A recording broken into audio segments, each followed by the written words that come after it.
பக்தன் ஒருவன் கோயிலுக்கு சென்றிருந்தான்.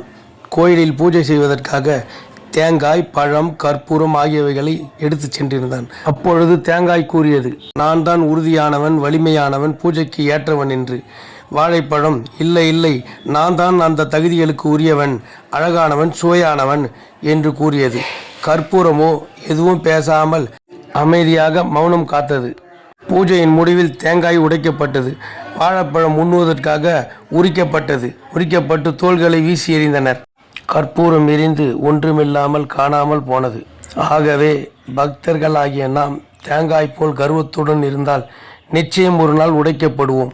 இனிமையாக இருந்தாலும் வாழைப்பழம் போல் தற்பெருமை பேசிக் கொண்டிருந்தால் தோள்களை கிழித்து எறியப்படுவோம்.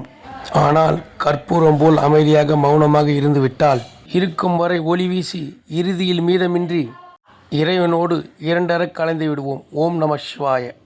அனைவருக்கும் வணக்கம். நான் உங்கள் RKV Amaran. Welcome to Phoenix பறவை யூடியூப் சேனல். நம்ம சேனலை தொடர்ந்து பார்க்க சப்ஸ்கிரைப் பண்ணுங்கள், லைக் பண்ணுங்கள், ஷேர் பண்ணுங்கள்.